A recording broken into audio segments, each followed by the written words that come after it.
Buen día, hermanos y hermanas. Hace tiempo que no nos veíamos. Me tenían castigado, pero me levantaron el castigo y gracias al Señor. Es siempre grato ver a los hermanos cara a cara, saber que están fieles al Señor. Los felicito. Y ustedes saben que nuestro ánimo siempre es venir a alentarles, a seguir fieles al Señor.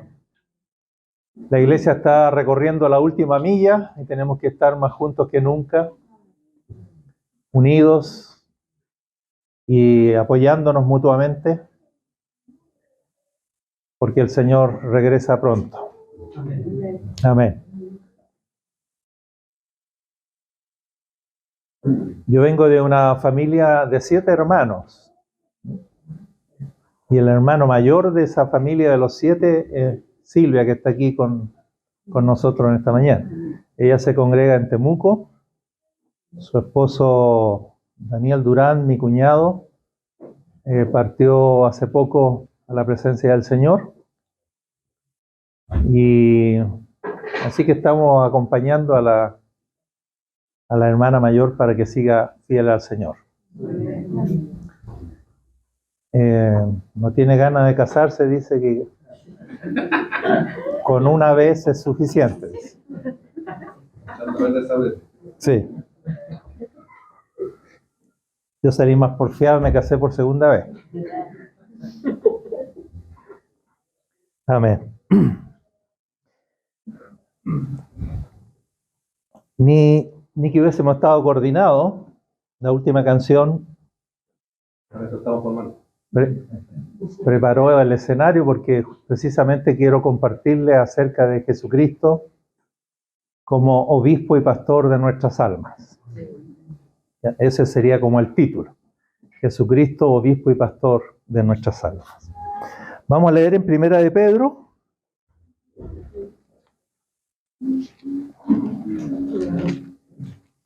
Capítulo 5.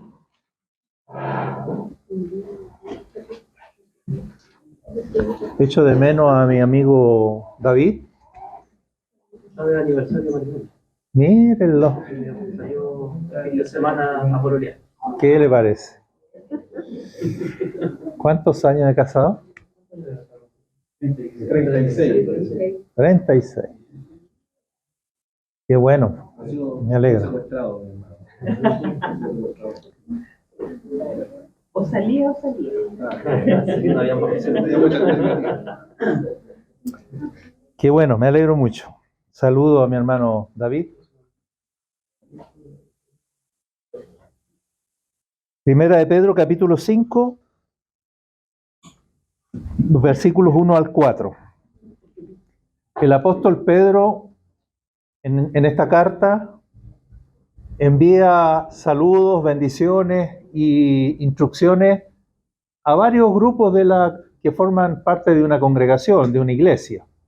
Le habla a los jóvenes, le habla a los casados, a las casadas y también a los ancianos de la iglesia. ¿Ya? Y lo que vamos a leer es el párrafo donde le habla a los ancianos o a los pastores de la iglesia. Y le dice así: ruego a los ancianos que están entre vosotros, porque la carta está dirigida a toda la iglesia, entonces también dice, quiero referirme a los ancianos que están entre vosotros. Destaco la palabra entre, no dice que están sobre ustedes, sino que están entre ustedes. Qué bonito, ¿no?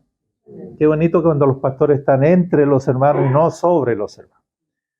Fijarse en ese detalle. Ruego a los ancianos que están entre vosotros, yo anciano también con ellos, pero además dice, testigo, Pedro, yo testigo de los padecimientos de Cristo, que soy también participante de la gloria que será revelada. 2 puntos. ¿Qué le dice a los ancianos que están entre los hermanos? Apacentad la grey de Dios, o pastoread el rebaño de Dios. ¿Ya? Pastoread el rebaño de Dios que está entre vosotros. No dice que está bajo vosotros. Otra vez un detalle interesante, ¿no? Pastoreen el rebaño de Dios que está entre ustedes, ancianos, se está dirigiendo a los ancianos. ¿Y cómo se hace eso? ¿Cuál es la frase que viene? ¿Cómo se pastorea el rebaño de Dios o cómo se apacienta la grey del Señor? Una frase muy fácil, todos la podemos memorizar. ¿Cómo se hace?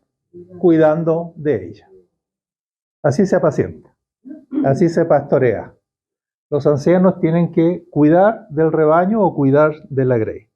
Y luego dice 3 maneras de cómo se hace eso, cómo se cuida, y 3 maneras de cómo no se debe hacer. ¿Cómo no se debe hacer? No por fuerza. O sea, cuiden de la grey no por obligación, sino ¿cómo se tiene que hacer? Sino voluntariamente. ¿Ya? Así que está dicho cómo no hacerlo y cómo hacerlo. Se cuida de la grey no por obligación, sino voluntariamente. Segundo, ¿cómo no se debe hacer? No por ganancia deshonesta. En otras palabras, no por interés al dinero o no por ambición al dinero. Así no, sino con ánimo pronto. En otras palabras, con deseos, con gusto, porque te gusta hacerlo, te gusta cuidar de los hermanos. No por obligación ni por interés al dinero, sino voluntariamente y porque tienes deseo de hacerlo, porque te gusta hacerlo, porque te causa alegría cuidar de la grey del Señor. Tercera manera como no hay que hacerlo, no como teniendo señorío sobre los que están a vuestro cuidado. Eso quiere decir, no siendo tirano, no como un dictador, no como un autoritario, no como el que dice aquí mando yo. No, así no. No como teniendo señorío sobre los que están bajo vuestro cuidado, perdón, los que están a vuestro cuidado, sino, ¿cómo se hace? Siendo ejemplos de la grey. No con autoritarismo, sino con autoridad del Señor, y la autoridad del Señor la da el ejemplo, siendo ejemplo de los hermanos. O sea, si estamos hablando de compromiso, bueno, Él es el primero que está comprometido. Si estamos hablando de dar, bueno, Él es el primero que da. Si estamos hablando de, etcétera, de poner las cosas al servicio del Señor, en fin, Él está allí en la delantera.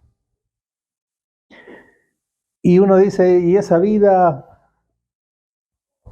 es gastarse, es darse? ¿Tiene sentido vivir la vida así? ¿Qué recompensa hay? ¿Dónde hay recompensa? Aquí no.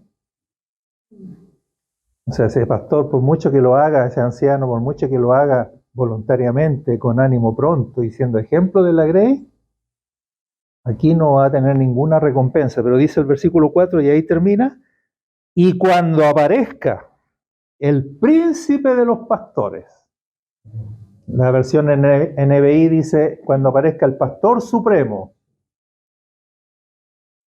¿qué pasará? Vosotros, se está refiriendo a los ancianos, recibiréis la corona incorruptible de gloria. O sea, la recompensa está solo en el Señor y nos será otorgada cuando el Señor regrese.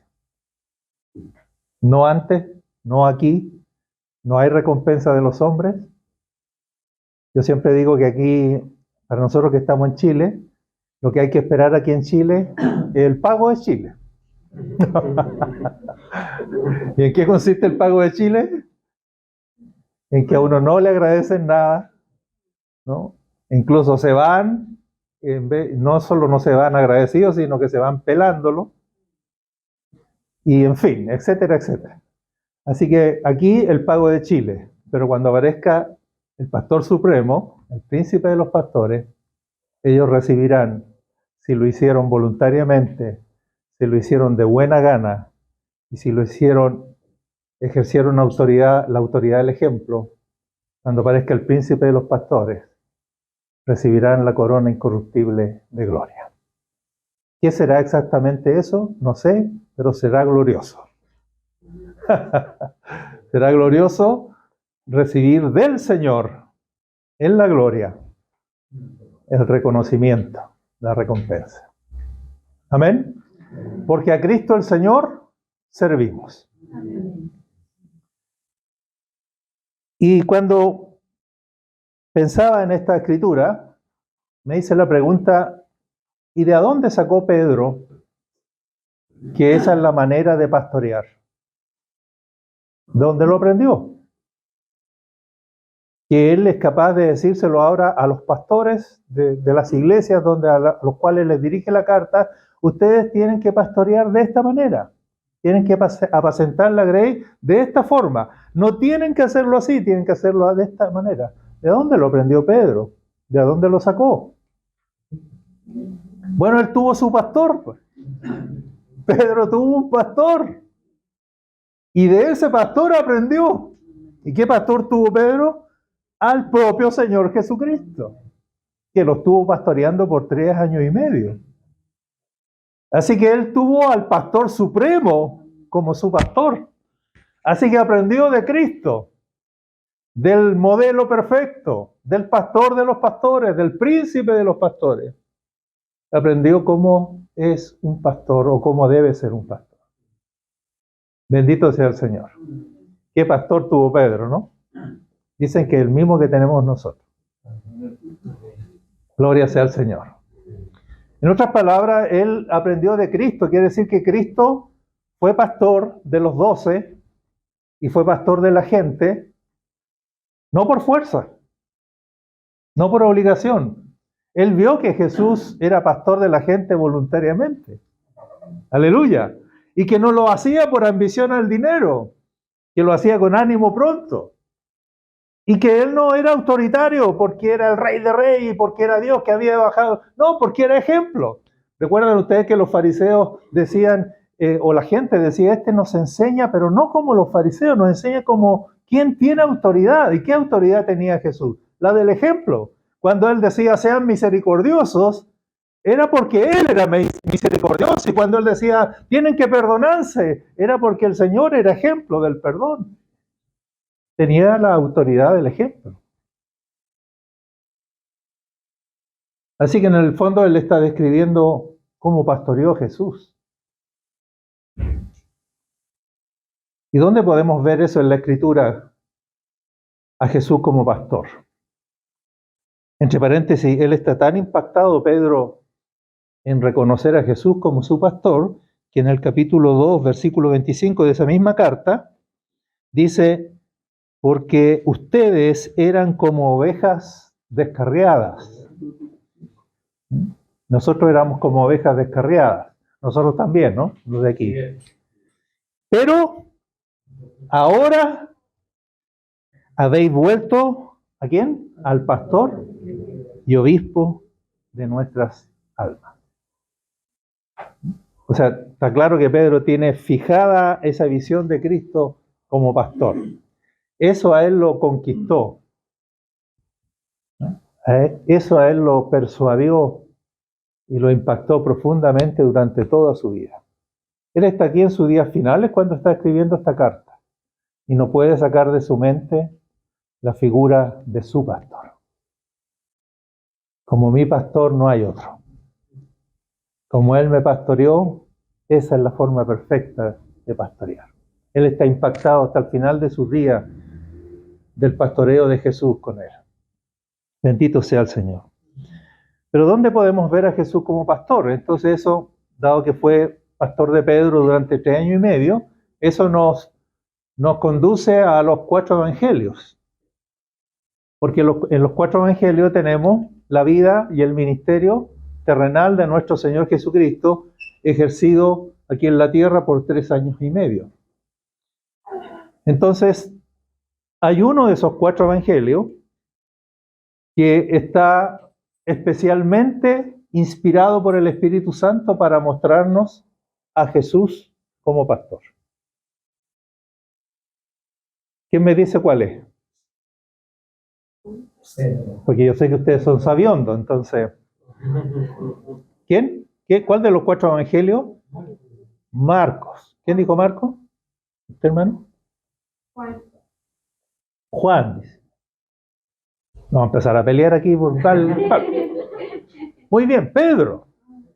O sea, Marcos. Se dice que Mateo revela a Jesucristo como rey, ¿no es cierto? Eso sabemos por todos los comentarios, casi todos los comentaristas están de acuerdo en eso, que Mateo lo revela a Jesucristo como rey. Marcos lo revela como siervo, ¿no? Lo contrario a rey, siervo. Lucas lo revela como hombre, como verdadero hombre, y Juan lo revela como verdadero Dios. ¿Ya? Rey y el extremo siervo, Dios y el extremo hombre.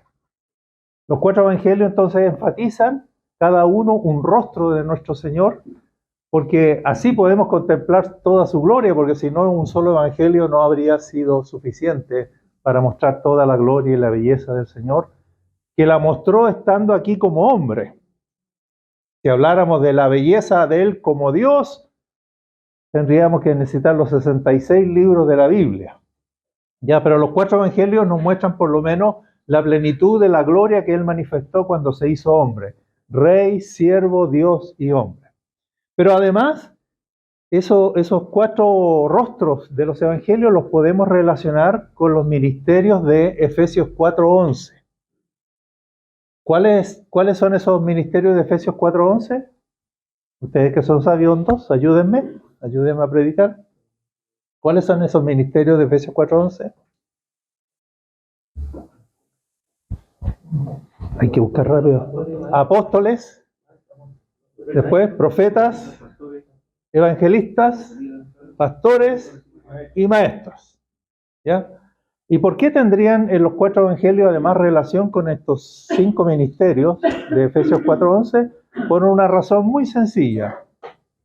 Porque nuestro Señor ejerció esos ministerios durante su vida terrenal, su ministerio terrenal. En otras palabras, Jesucristo fue el apóstol cuando estuvo aquí en la tierra entre nosotros, fue el profeta, fue el evangelista, fue el pastor y fue el maestro. O sea, además de los 4 evangelios mostrarnos que Jesucristo es rey, siervo, Dios y hombre, también en esos 4 evangelios podemos ver una descripción de Jesús como apóstol, como profeta, como evangelista, como pastor y maestro. Entonces Mateo, además de revelarlo como rey, lo revela también a Jesucristo como maestro. Es tan así, y eso es lo que le impactó a Mateo. A Mateo le impactó el ver a Jesús como el maestro de los maestros. Y es tan así que a él le interesó mucho la enseñanza de Jesús, a Mateo. Y consignó la enseñanza de Cristo en 5 discursos. Y por eso que los evangelios parece que son iguales, pero no son iguales los 4 evangelios. De hecho, Mateo enfatiza mucho cuál fue la enseñanza de Jesús. Y la compiló en 5 discursos, como si Jesús fuese un nuevo Moisés, un nuevo legislador. Y si usted quiere conocer la enseñanza de Cristo, no hay mejor evangelio que Mateo.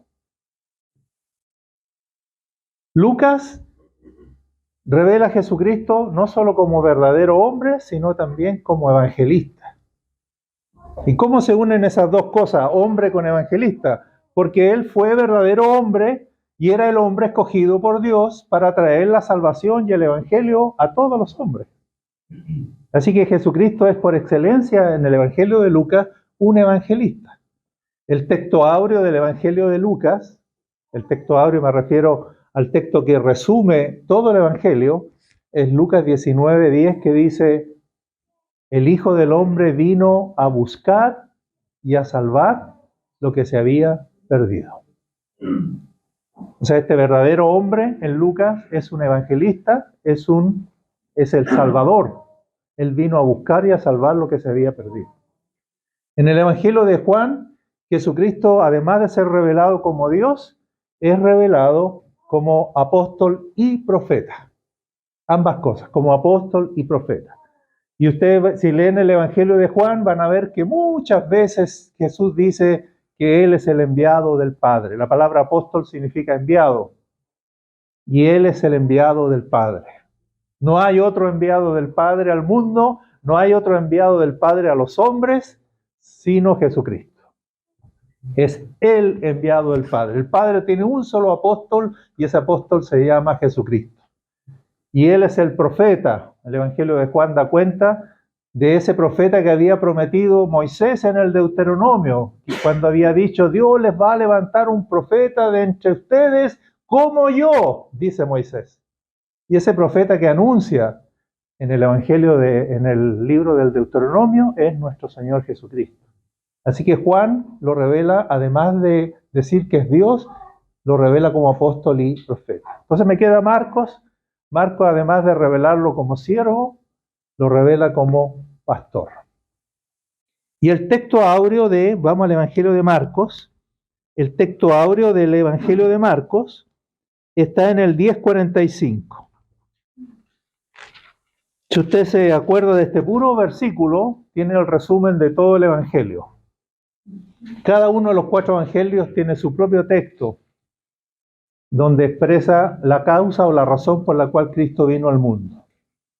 Por ejemplo, en Juan 10:10, donde dice Jesucristo: el ladrón no ha venido sino para robar, matar y destruir, pero yo he venido, está hablando de la razón de su venida al mundo, ¿para qué? Para que tengan vida y para que la tengan en abundancia.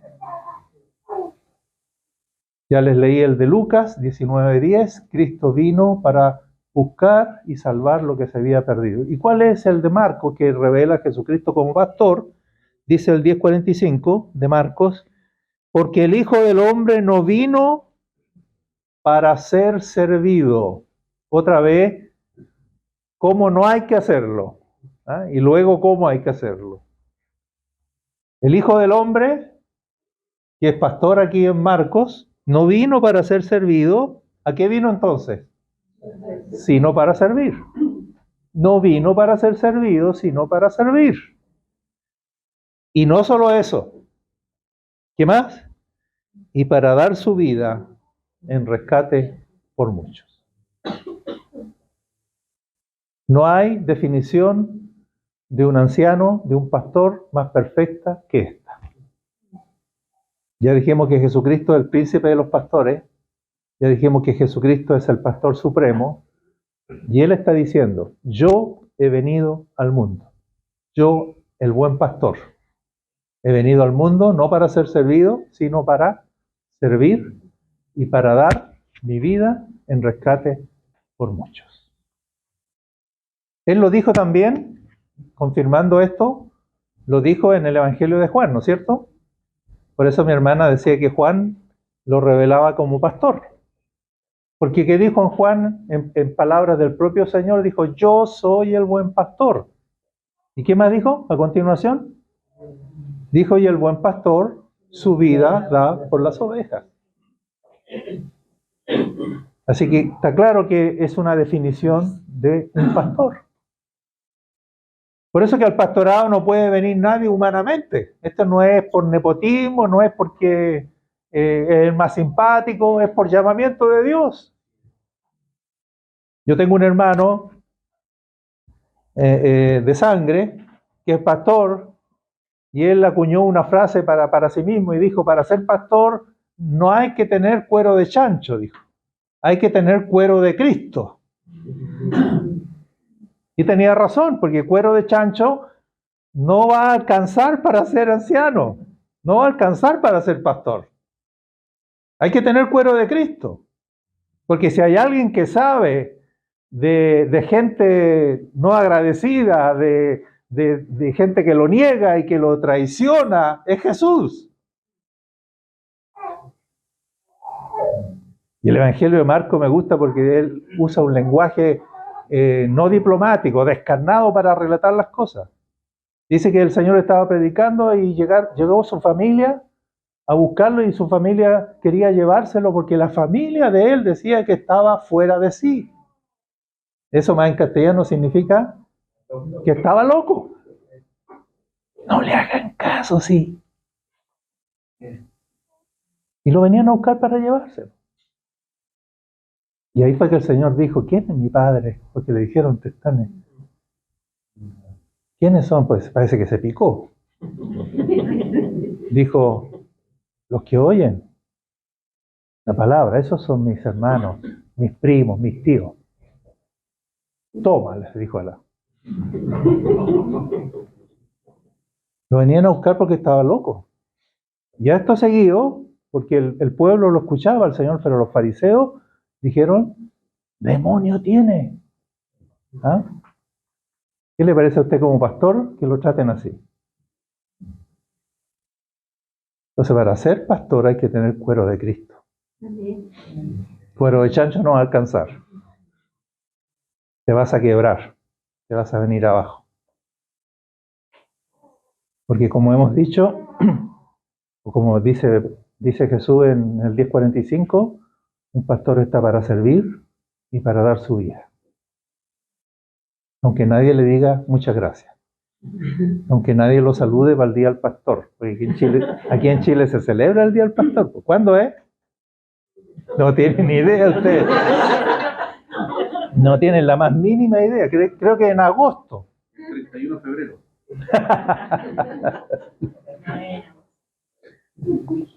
Claro, porque nosotros decimos, no, a los hombres no hay que darle gloria, nada, la gloria todo es para el Señor, así que no reconocemos a nadie. Nos vamos al otro extremo. Porque la Escritura nos enseña a reconocernos. Todos necesitamos sentir que servimos y que somos valorados. Los hermanos de la música hacen una tremenda labor, ¿no? Hay que reconocerlo. Que se vence el atril y no hay cómo afirmar el teclado de tanto usarlo. Bendito el Señor. Entonces Marcos, entendiendo lo que dijo Jesús mismo, que es un pastor, es una persona que sirve y que finalmente está dispuesto a dar la vida por las personas a las cuales sirve. Precisamente Marcos va a dividir su evangelio en dos partes. En la primera parte, que llega hasta el capítulo 8:30, Marcos tiene 16 capítulos y lo dividió justo 8 y 8. Hasta el 8:30, el evangelio de Marcos va mostrando a Jesús cómo Jesús sirve. Y atención, demuestra que Jesús sirve incansablemente. ¡Wow! Sin parar, incansablemente sirve de la noche hasta la mañana y de la mañana hasta la noche.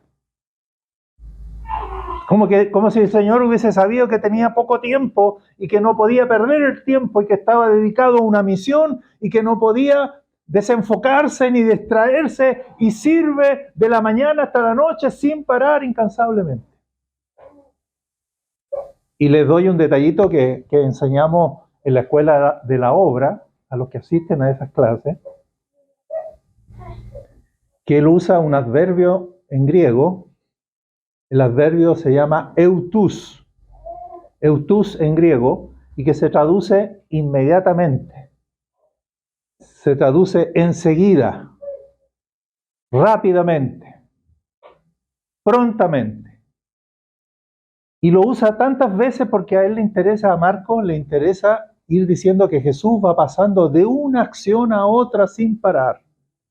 Porque él no vino para ser servido, vino para servir. Y él no para de servir incansablemente, enseguida, rápidamente, va pasando de una acción a otra.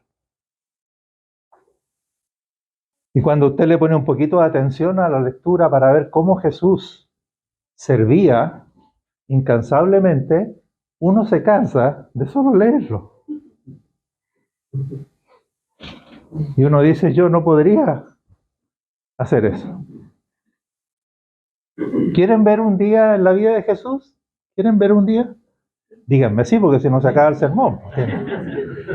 Ustedes tienen que decirme sí. ¿Quieren ver un día en la vida de Jesús? ¿Cómo era un día? Eso. Pónganle más. Miren, Marcos capítulo 1.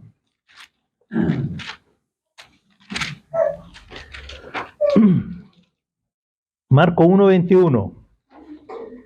Y entraron en Capernaum. Imagínense a Jesús llegando a Capernaum y los días de reposo entrando en la sinagoga, enseñaba. La NBI se va fijando en este eutus que aparece tantas veces en el Evangelio y dice, entraron en Capernaum y tan pronto como llegó el sábado, Jesús se fue a la sinagoga a enseñar. Y apenas llegó el primer sábado a la sinagoga.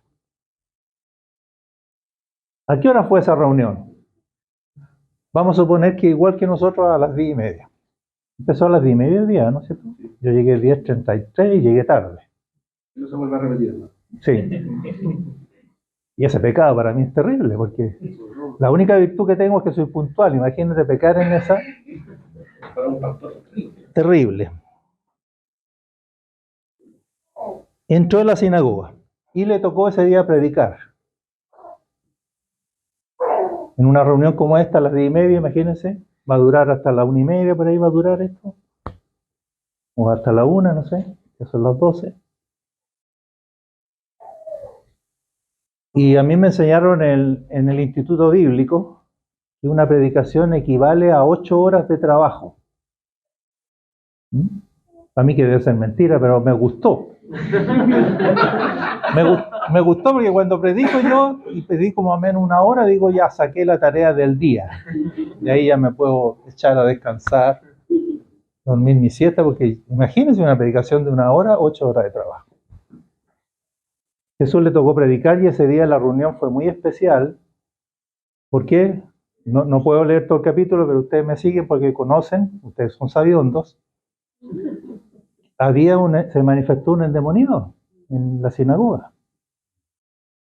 Y el Señor tuvo que, además de predicar, echar fuera al demonio. Ahora Él lo hizo de una manera tan fácil, le dijo, ¡cállate! ¡Y sal fuera de él! Y eso fue todo. Nosotros a veces estamos toda la noche para echar un demonio. Quedamos más cansados que el demonio.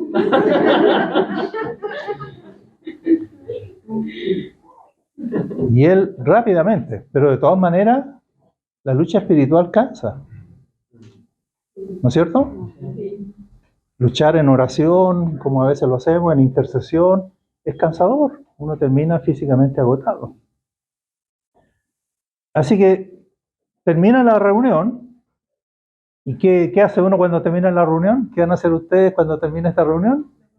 Nos vamos a la casa con así un diente, con deseos de almorzar, ¿no es cierto? Entonces fíjense luego en el 1:29, se los leo en NBI para que vean el eutus. Tan pronto como salieron de la sinagoga, Jesús fue con Jacobo y Juan a la casa de Simón y Andrés.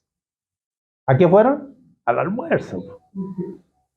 Nos toca almuerzo en la casa de Pedrito. ¿En quiénes llegó? Llegó Jesús, Jacobo, Juan, Simón y Andrés, que eran los que vivían en la casa. ¿Y cuando llegaron? ¿Había almuerzo o no había? No había, porque la suegra de Pedro estaba en cama con una fiebre.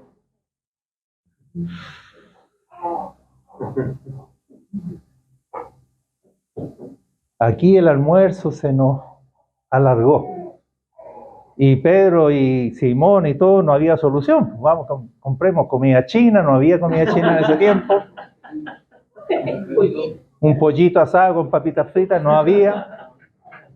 No existían esas cosas. ¿Qué hizo mi precioso Señor? Este pastor que venía a servir y que servía incansablemente, sanó a la suegra, la fiebre la dejó y se levantó a preparar almuerzo. No dice así, pero dice se levantó y le servía. ¿A qué hora salieron al almuerzo ese día?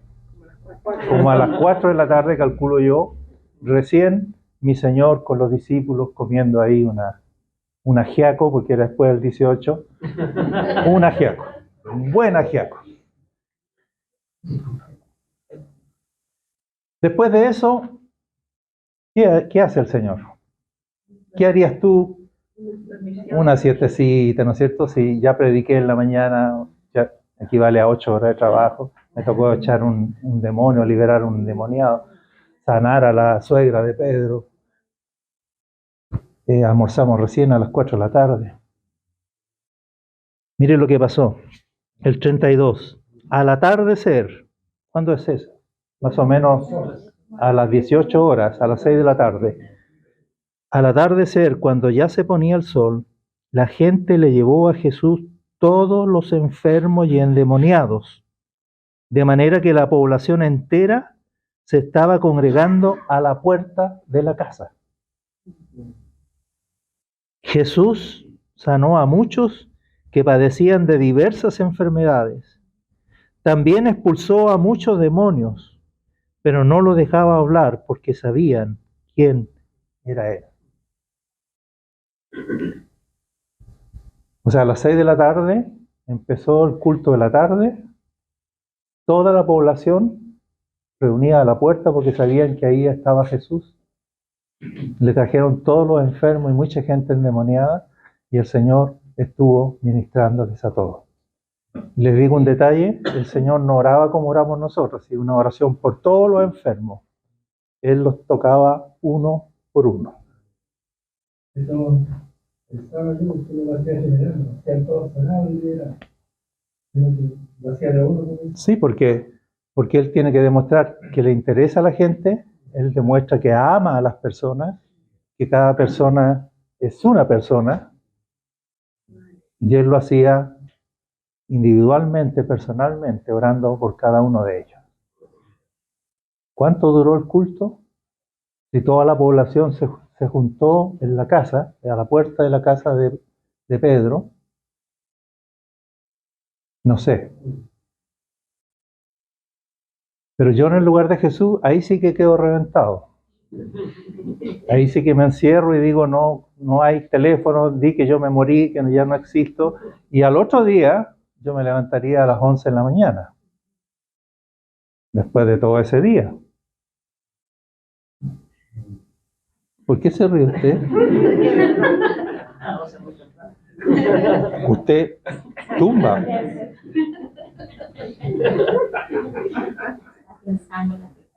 ¿Ah? Está pensando. Oiga, miren mi señor, el 35. Muy de madrugada. ¿Qué hora sería eso? 6 de la mañana, como...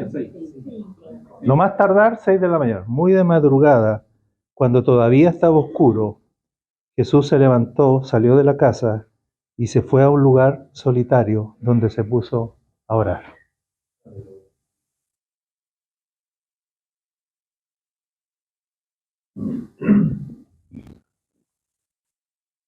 Tremendo, ¿no? Los discípulos ni se dieron cuenta cómo roncaría. Pedro roncaba, pero a tambor batiente. Simón y sus compañeros salieron a buscarlo. No sé a qué hora se levantaron ellos. De que se ríe mi esposa, a las 11, mi amor, se levantaron los discípulos. Dijeron, ¿y el maestro? No está. Buscando, ¿dónde estará? Hasta que lo encontraron. Dice el 37, por fin lo encontraron y le dijeron, todo el mundo te busca. Jesús respondió, vámonos de aquí a otras aldeas cercanas, donde también pueda predicar. Para esto he venido. Y empezó un nuevo día, yendo de aldea por aldea, predicando. Ese es un día nomás en la vida de Jesús.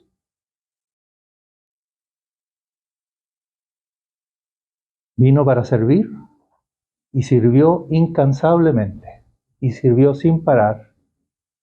Marcos va relatando cómo Jesús pasa de una acción a otra y pareciera que no se cansa.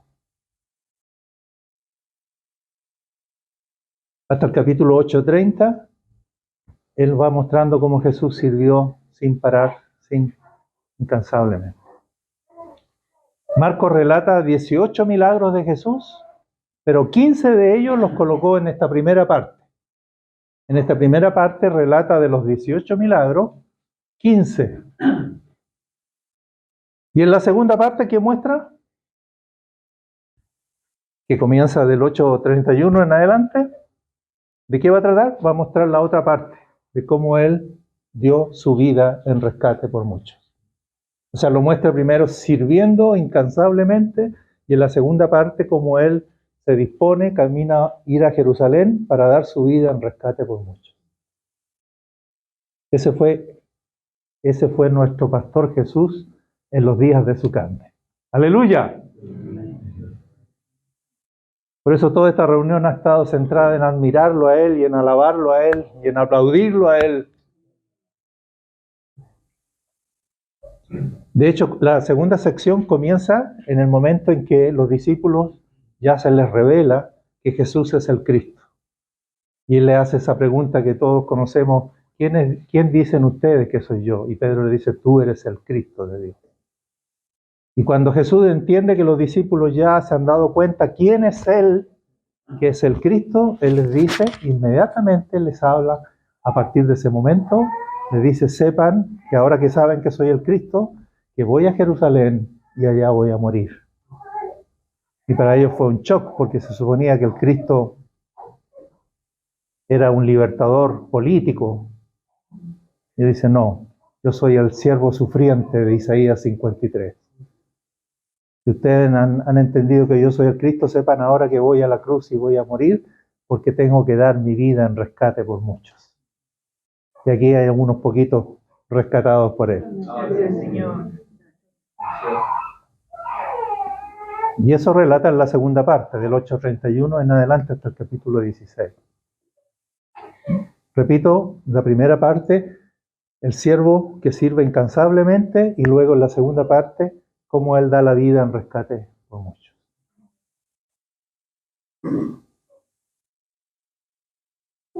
Quiero terminar mostrándole que Marcos, solo frases que están aquí en Marcos, no la van a encontrar ni en ninguno de los otros 3 evangelios, solo en Marcos, que muestran que este pastor es un pastor cercano a la gente. Por eso que Pedro dice: los que son ancianos entre ustedes tienen que cuidar de ellos, de la grey que está entre ustedes.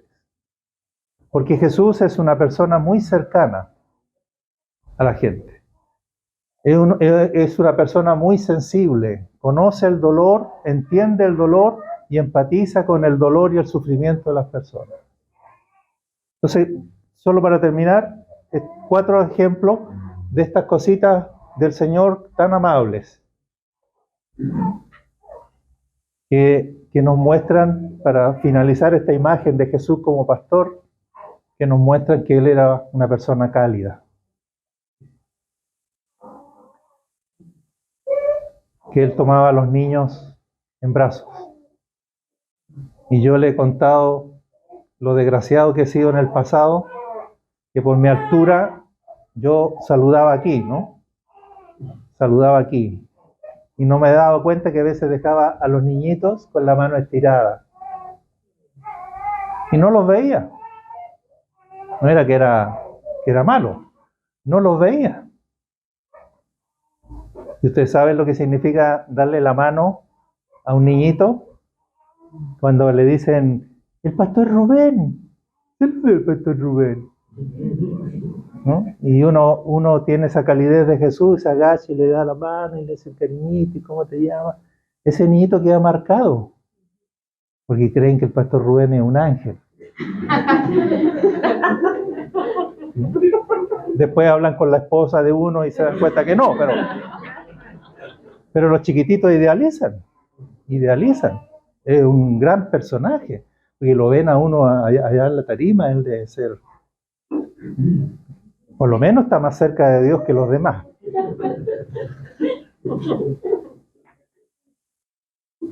Pero Jesús los tomaba en brazos y los bendecía. Qué cálido el Señor, qué delicado. Entonces, Marcos capítulo 6.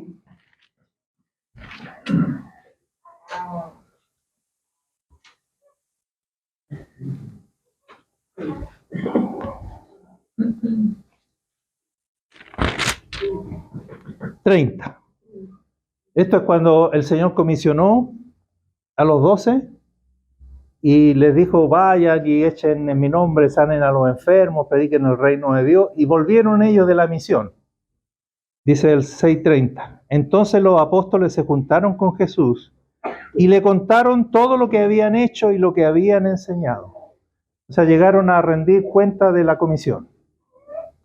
Y fíjense este detalle, esto solo lo tiene Marcos. Él les dijo, venid vosotros aparte a un lugar desierto y descansad un poco. ¿Qué le parece esa delicadeza? ¿Cómo venían los chiquillos de la misión? Cansados. Se habían ido a predicar el evangelio, echar fuera demonios, sanar a los enfermos, predicar el reino de Dios. Los mandó sin plata porque el obrero es digno de su salario, en fin. Y llegan de la comisión, no sé cuánto tiempo duró eso, pero él notó que venían cansados. ¿Y cuál es la delicadeza del Señor? Les dice, vengan aparte a un lugar desierto para que descansen un poco. ¿Lograron descansar? No, porque la gente los siguió y el Señor, y ahí tiene otro día, léanse después en la casa del 6:30 en adelante y vean otro día en la vida del Señor. Cómo se pasó el día, lo pilló la noche y el Señor no durmió esa noche. Y desde el monte vio a los discípulos porque los mandó adelante después que multiplicó el pan. Los mandó adelante, pero desde el monte vio cómo ellos remaban con gran fatiga. Y cuando los vio remar con gran fatiga, fue a ellos caminando sobre las aguas. Mis chiquillos están reventados, dijo. Si no los socorro, capaz que se me ahoguen, porque el viento les era contrario. Pero el Señor ve cuando estamos en gran fatiga. Y el Señor ve cuando estamos cansados. Y dice, ven, aquí aparte y descansa un poco. Porque la tarea de un pastor es cuidar. Vimos ahí, ¿no es cierto? Cómo se pastorea cuidando de ella. Otro ejemplo, capítulo 8, versículo 22, sana a un ciego, el ciego de Betsaida. Déjenme cachiporrearme aquí un poquito, yo estuve en Betsaida. Yo estuve ahí.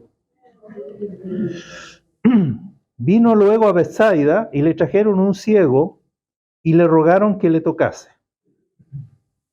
Y Jesús, para que conozcamos un poquito más a Jesús no le gustaba hacer show delante de la gente.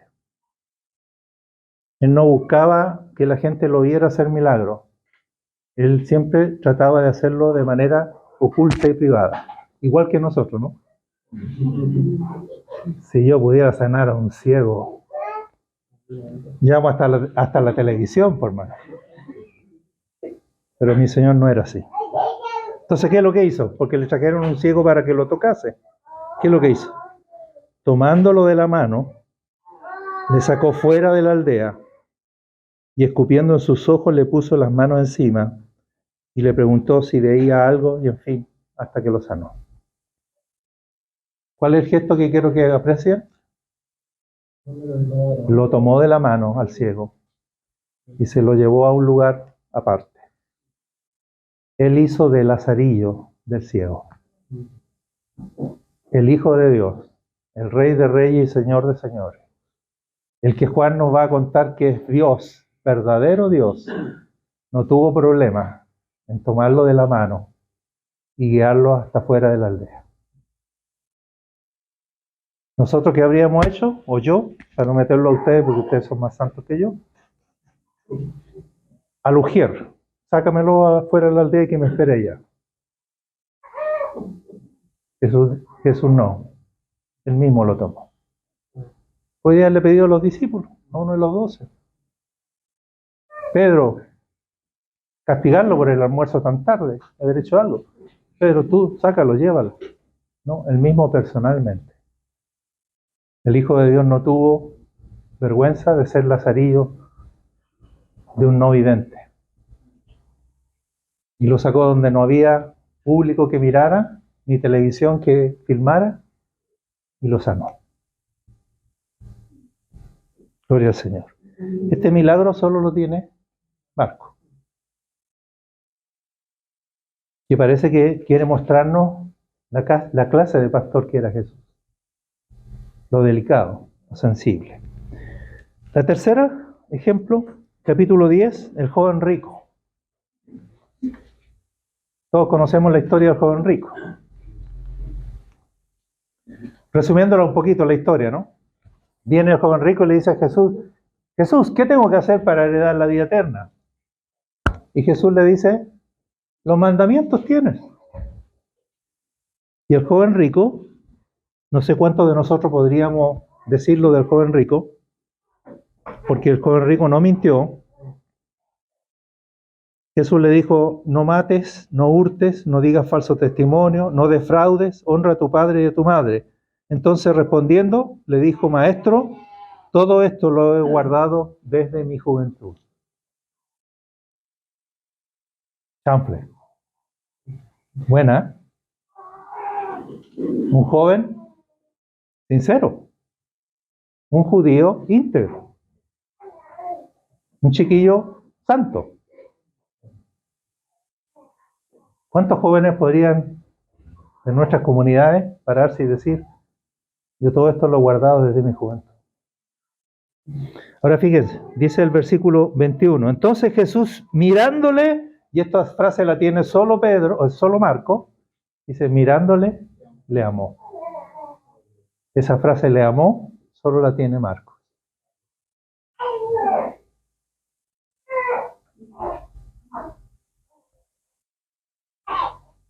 ¿Y qué quiere decir esa frase? Para que vean lo cálido del Señor, que el Señor dijo, este chiquillo es sincero, este chiquillo es un buen chiquillo, sano. Y lo miró y con la mirada le expresó, realmente te amo. Y porque te amo te voy a decir lo único que te falta, para que seas perfecto. Vende toda tu riqueza, repártesela a los pobres, y toma tu cruz y ven y sígueme. Y porque le amó, le dijo lo que le faltaba. Le dijo el resto de la verdad. Pero qué calidez que Marcos sea capaz de registrar.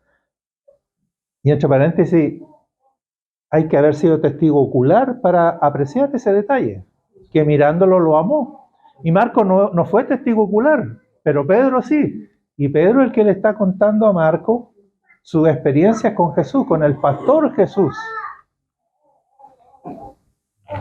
Y Marcos está tan impactado que cuando él escribe dice, no puedo pasar por alto este detalle. Cuando lo miró, lo amó. Y el último, 16, Marcos 16. Porque después de esto tenemos que irnos a almorzar. Y he de esperar que no haya ningún enfermo en la casa, que el almuerzo esté suspendido.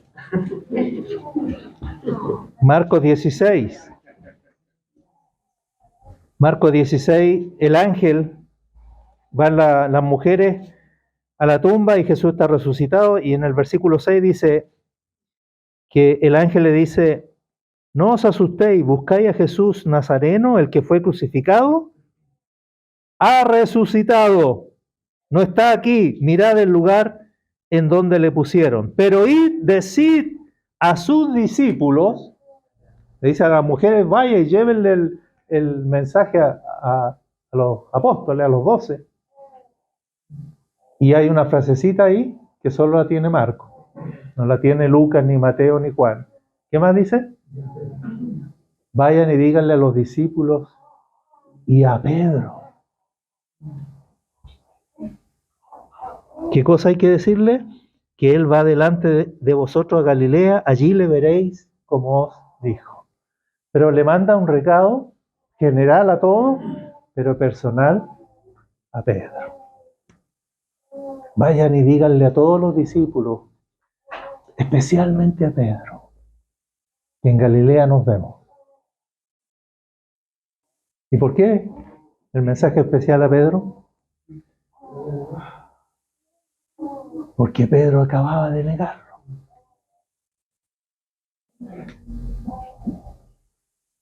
Y ustedes saben que lo negó con tutti, blasfemando. Blasfemando, no lo conozco. Pero el Señor, antes de que pasara por por esa traición, cuando lo negó. Antes que pasara por eso, ¿recuerdan la conversación? Dice, Satanás te ha pedido para zarandearte como a trigo, pero yo, tu pastor, he rogado que tu fe no falte. Y cuando seas restaurado, y cuando vuelvas, confirma la fe a tus hermanos. Tenemos un pastor que es capaz de restaurarnos. ¿Te caíste?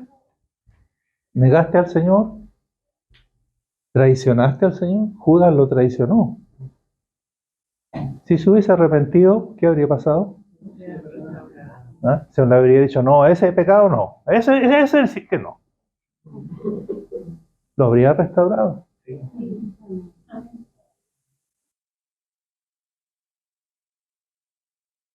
Y Marquito le gustó mucho el evangelio de Pedro, porque Marcos fue un desertor. Este Marcos que escribió el evangelio es el mismo Juan Marcos, que fue en el viaje misionero con Pablo y Bernabé, y a mitad de camino echó de menos a su mamá, no se sabe qué le pasó, pero algo le pasó. O no, se duerme muy mal, no sé. Era hijo regalón, vivía en comodidades, y para ser pastor hay que pasar de todo. Hay que aprender a dormir en el suelo y hasta pegarse piojos. Felizmente ya no hay piojos, pero en algunas partes deben quedar. Yo estuve en el purgatorio una vez. Purgatorio, no purgatorio. Estábamos fuera de Santiago a realizar una campaña evangelística y nos tocó dormir en la capilla, en el edificio donde se hacían las reuniones, de tabla. Un problema.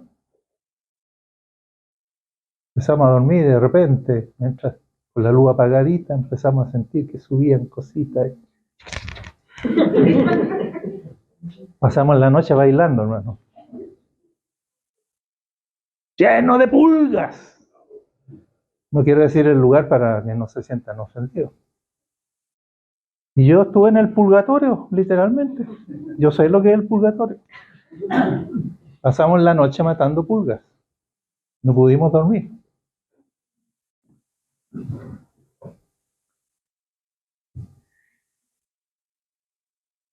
Tenemos un pastor que nos restaura. Aunque le hayas negado, aunque le hayas traicionado. Que Pedro le dice, y una vez vuelto. ¿Cuántos de ustedes se han ido? Hay algunos que se habían ido y ahora están de nuevo. Bueno, bienvenidos, el pastor los recibe. El pastor dice, yo rogué que tu fe no faltase. Y por eso volviste. Y por eso estás de nuevo aquí. Tenemos un pastor que nos levanta, que nos conoce, que se compadece, que es cálido, que es tan cercano a nosotros, que no tiene palabras de condenación, porque Él no vino a condenar, vino a salvar. Y nunca te abandonará, nunca te dejará. Bendito nuestro pastor. Amén. Y todos los que bajo Él, porque dice príncipe de los pastores, o sea que hay pastores, aparte del príncipe, somos meros aprendices, que estamos aprendiendo del pastor supremo, a pastorear como Él. Así que téngannos paciencia, si somos aprendices nosotros. Pero Él personalmente es el obispo y pastor de tu alma.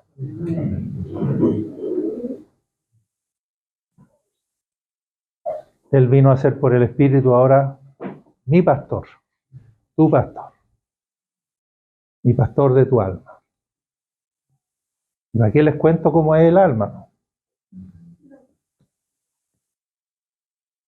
Lo misteriosa, lo intrincada, lo complicada, lo compleja que es el alma humana de cada uno de nosotros, solo la puede pastorear el pastor supremo.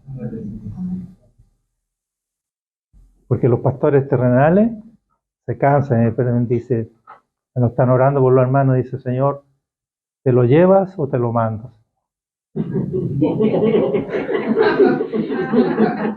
Usted no es ese caso, usted, hermano, tranquilo. Pero hay uno que no se cansa nunca, que nos tiene toda la paciencia necesaria. Bendito nuestro Señor, nuestro amado pastor. Amén. Demos gracias al Señor. Amado Padre, eres tan extraordinario, admirable.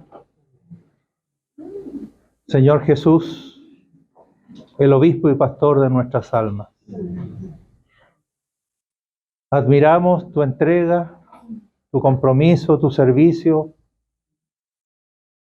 y el acto más sublime, diste tu vida por nosotros y la diste en rescate. Por eso hoy hemos declarado durante la reunión que porque pagaste el rescate, nosotros hoy somos libres. Gente redimida, libertada. Gracias, Señor. Te admiramos, Señor. Uno de tus nombres es admirable y en verdad lo eres. La iglesia te reconoce, te confiesa, te admira y por obra y gracia tuya, permítenos tener algo de ese carácter tuyo, especialmente los ancianos de la iglesia en Pudahuel, que puedan encarnar día a día, poco a poco, un poquito más de tu carácter, de tu forma de pastorear, de tal manera que sea Cristo a través de ellos, continuando hoy pastoreándonos. Gracias, Padre. Bendigo la iglesia en Pudahuel. Bendigo a cada uno de los hermanos, desde el primero hasta el último. Señor, también a la perniquebrada, a la descarriada, a la que se fue, a la que se apartó, al desalentado, al que ha pecado, al que ha caído, al que ha desertado, al que ha traicionado, al que te ha negado, Señor. El que a ti viene, tú no lo echas fuera. Gracias, Padre, por tu amado Hijo Jesús. Amén.